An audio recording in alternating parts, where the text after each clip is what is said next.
Hello friends, आज की video में हम 28 दिसंबर का करंट अफेयर्स पढ़ेंगे। चलिए शुरू करते हैं। पहला प्रश्न है, अंतर्राष्ट्रीय प्रकृति संरक्षण संघ यानी IUCN की रिपोर्ट के अनुसार भारत में कुल कितनी प्रजातियां संकटग्रस्त यानी विलुप्त होने की कगार पर हैं?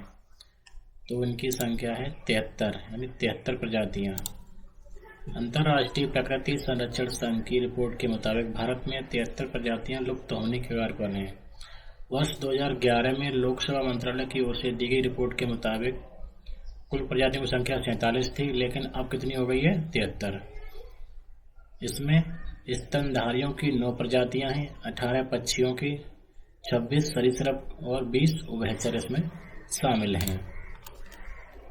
बात करते हैं IUCN की। तो IUCN का मतलब है international union for conservation of nature यानी अंतर्राष्ट्रीय प्रकृति संरक्षण संघ। इसकी स्थापना 5 अक्टूबर 1948 को हुई थी। हेडक्वार्टर ग्लैंड स्विट्जरलैंड में है। इसका मोटो क्या है? United for life and livelihood. CEO कौन है? Bruno overlay. अगला प्रश्न है, महिला मुक्केबाजी राष्ट्रीय चैंपियनशिप में स्वर्ण पदक किसने जीता? तो ये जीता है लवलीना बोरगोहेन और निकहत जरीन ने। टोक्यो ओलंपिक की कांस्य पदक विजेता लवलीना बोरगोहेन और विश्व चैंपियन निकहत जरीन ने भोपाल में महिला राष्ट्रीय मुक्केबाजी चैंपियनशिप 2022 में अपने अपने वर्ग में स्वर्ण पदक जीतने के लिए शानदार जीत दर्ज की। महिला राष्ट्रीय मुक्केबाजी चैंपियनशिप 2022 के पदक विजेता कौन कौन है, इन पर नजर डाल लेते हैं। तो 48 किलोग्राम भार वर्ग में मंजू रानी ने स्वर्ण पदक जीता और S कलेवानी ने रजत, अंजलि शर्मा और रजनी सिंह ने कांस्य पदक जीता। अब बात करते हैं 50 किलोग्राम भार वर्ग की। इसमें निकहत जरीन ने गोल्ड जीता, अनामिका ने सिल्वर और कल्पना और शिवेंद्र कौर ने ब्रॉन्ज। 52 किलोग्राम की बात करते हैं तो साक्षी ने स्वर्ण जीता, ज्योति ने रजत और राधा पाटीदार और सोनिया ने ब्रॉन्ज मेडल जीता। 54 किलोग्राम भार वर्ग में शिक्षा ने स्वर्ण पदक जीता, सुनीता ने रजत और दिव्या पवार और M धीवा ने कांस्य। 57 किलोग्राम भार वर्ग में मनीषा ने गोल्ड जीता, मीनाक्षी ने रजत, सोनिया लाठेर और पूर्णिमा और राजपूत ने कांस्य पदक जीता। तो जिन्होंने गोल्ड जीता है उनकी लिस्ट यहाँ पे देख सकते हैं।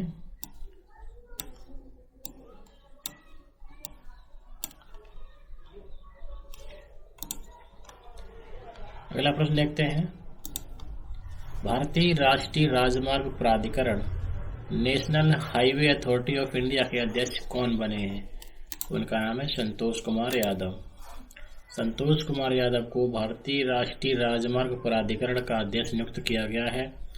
उत्तर प्रदेश कैडर के 1995 बैच के भारतीय प्रशासनिक सेवा अधिकारी वर्तमान में शिक्षा मंत्रालय के स्कूल शिक्षा और साक्षरता विभाग में अतिरिक्त सचिव हैं। कार्मिक मंत्रालय के एक आदेश के अनुसार उन्हें NHIA का अध्यक्ष नियुक्त किया गया है। चलिए, हाल ही में कौन कौन सी नियुक्तियां हुई हैं इन पर नजर डाल लेते हैं। तो शेतुनी राबुका फिजी के नए प्रधानमंत्री बने हैं। शैली ओबेरॉय दिल्ली के मेयर पद के उम्मीदवार बने हैं। आम आदमी पार्टी ने उनको बनाया है। और संयुक्त राष्ट्र महासभा की 56वीं पूर्ण बैठक में नेपाल को 2 साल के लिए PBC का सदस्य चुना गया है। 13 जनवरी 2023 से उड़ीसा में होने वाले FIH पुरुष विश्व कप के लिए भारतीय टीम के कप्तान के रूप में हरमनप्रीत सिंह को चुना गया है। सुप्रीम कोर्ट के पूर्व जज हेमंत गुप्ता को नई दिल्ली अंतर्राष्ट्रीय मध्यस्थता केंद्र का अध्यक्ष चुना गया है। प्यूमा के नई ब्रांड एम्बेसडर अनुष्का शर्मा बनी है और डॉक्टर सुहेल एजाज खान सऊदी अरब में भारत के नए राजदूत बने हैं। इंदिरा गांधी शांति निरस्त्रीकरण और विकास पुरस्कार 2022 किस संस्था को प्रदान किया गया? तो ये प्रदान किया गया इंडियन मेडिकल एसोसिएशन और trained nurses organisation of India को। कोरोना काल में लोगों की सेवा करने वाले चिकित्सा कर्मियों के प्रति सम्मान प्रकट करते हुए इंडियन मेडिकल एसोसिएशन और trained nurses organisation of India को 2022 के इंदिरा गांधी शांति निरस्त्रीकरण और विकास पुरस्कार के लिए चुना गया है। इंदिरा गांधी स्मारक न्यास द्वारा इंदिरा गांधी शांति निरस्तीकरण और विकास पुरस्कार प्रतिवर्ष विश्व के किसी ऐसे व्यक्ति या संस्था को प्रदान किया जाता है जिसने समाज सेवा, निरस्तीकरण या विकास के कार्य में महत्वपूर्ण योगदान दिया हो। इस पुरस्कार के अंतर्गत 25 लाख रुपए नकद और प्रशस्ति पत्र प्रदान किया जाता है। किस बैंक ने देश के सभी बैंकों से पहले जनवरी तक मौजूदा लॉकर ग्राहकों के साथ लॉकर समझौते का नवीनीकरण करने का आदेश दिया है? तो इसका राइट आंसर है आरबीआई यानी भारतीय रिजर्व बैंक। इसकी स्थापना 1 अप्रैल 1935 को कोलकाता में हुई थी। इसका राष्ट्रीयकरण 1 जनवरी 1949 को हुआ। मुख्यालय मुंबई में है। वर्तमान गवर्नर शक्तिकांत दास हैं। आरबीआई ने देश के सभी बैंकों से पहले जनवरी तक मौजूदा लॉकर ग्राहकों के साथ लॉकर समझौते का नवीनीकरण करने को कहा है। सभी मौजूदा लॉकर ग्राहकों को नए समझौते के लिए अपनी पात्रता का प्रमाण पत्र देना होगा।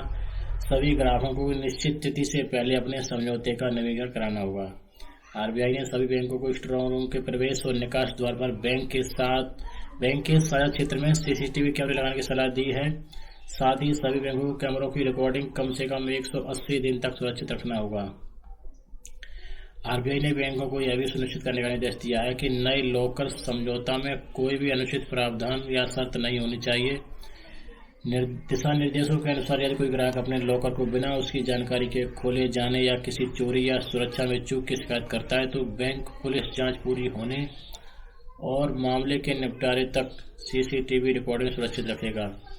डकैती, आग लगने या इमारत गिरने की स्थिति में लॉकर धारक को हुए नुकसान की भरपाई के रूप में बैंक शुल्क का 100 गुना तक राशि मिल सकती है। हालांकि प्राकृतिक या दैवीय आपदाओं से होने वाले नुकसान के लिए बैंक उत्तरदायी नहीं होगा। आरबीआई पहली बार किस देश के साथ भारतीय रुपए में व्यापार प्रारंभ करेगा? तो आरबीआई जो है रूस और श्रीलंका के साथ भारतीय रुपए में व्यापार करेगा। हाल ही में किस भारतीय संस्थान ने कृत्रिम हृदय तैयार किया है? तो ये तैयार किया है आईआईटी कानपुर ने। आईआईटी कानपुर के विशेषज्ञों ने एक कृत्रिम हृदय तैयार किया है जो उम्मीद है कि अब आने वाले समय में हृदय रोग संबंधी समस्याओं से जूझ रहे लोगों के लिए मददगार साबित होगा। इस कृत्रिम हृदय का जानवरों पर परीक्षण अगले साल से शुरू हो जाएगा। अगर परीक्षण में सफलता मिलती है तो कुछ ही वर्षों में इसे इंसानों में भी प्रत्यारोपित किया जाएगा। इंटरनेशनल स्पेस रजिस्ट्री ने किसके नाम पर एक तारे का नामकरण किया है? तो माननीय अटल बिहारी वाजपेयी जी के नाम पर एक तारे का नामकरण किया है। पूर्व प्रधानमंत्री अटल बिहारी वाजपेयी की जयंती के मौके पर उनके नाम पर एक स्टार का नाम रखा गया। ये काम बीजेपी की औरंगाबाद यूनिट ने किया है। अब वाजपेयी जी के नाम से एक स्टार इंटरनेशनल स्पेस रजिस्ट्री में दर्ज हो गया है। यह तारा पृथ्वी से 392.01 प्रकाश वर्ष दूर स्थित है और यह सूर्य के सबसे निकट का तारा है। 25 दिसंबर को अंतर्राष्ट्रीय अंतरिक्ष रजिस्ट्री में इसको अटल जी के नाम पर रजिस्टर कराया गया। इसका रजिस्ट्रेशन नंबर CX16408US है। ये रजिस्ट्रेशन नंबर आप याद रखिए, परीक्षा में आ सकता है। कौन सी ड्रोन कंपनी आरटीपीओ और टाइप प्रमाणन प्राप्त करने वाली भारत की पहली ड्रोन कंपनी बन गई है? तो आंसर है गरुड़ एरोस्पेस।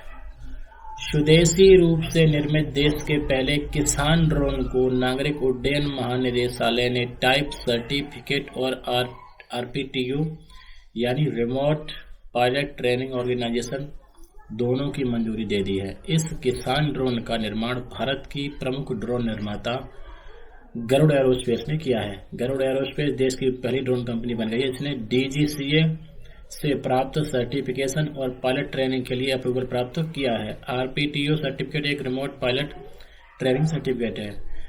गरुड़ एरोस्पेस के पास 26 विभिन्न शहरों में 400 ड्रोन का बेड़ा है और 500 से अधिक पायलटों की एक अच्छी तरह से प्रशिक्षित टीम भी है। भारत के रक्षा मंत्रालय ने चीन एवं पाकिस्तान की सीमा पर किस मिसाइल को तैनात करने की अनुमति दी है? तो उस मिसाइल का नाम है प्रलय मिसाइल। भारतीय रक्षा मंत्रालय ने चीन एवं पाकिस्तान के सीमावर्ती इलाकों में प्रलय मिसाइल की तैनाती को हरी झंडी दे दी है। प्रलय की रेंज 150 से 500 किलोमीटर तक है। प्रलय को पिछले वर्ष दिसंबर में 2 बार सफल परीक्षण किया जा चुका है। रक्षा मंत्रालय भारत सरकार ने 120 प्रलय मिसाइलों की खरीद को अनुमति दे दी है।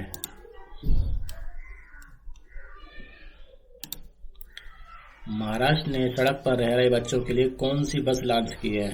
तो उस बस का नाम है बाल स्नेही।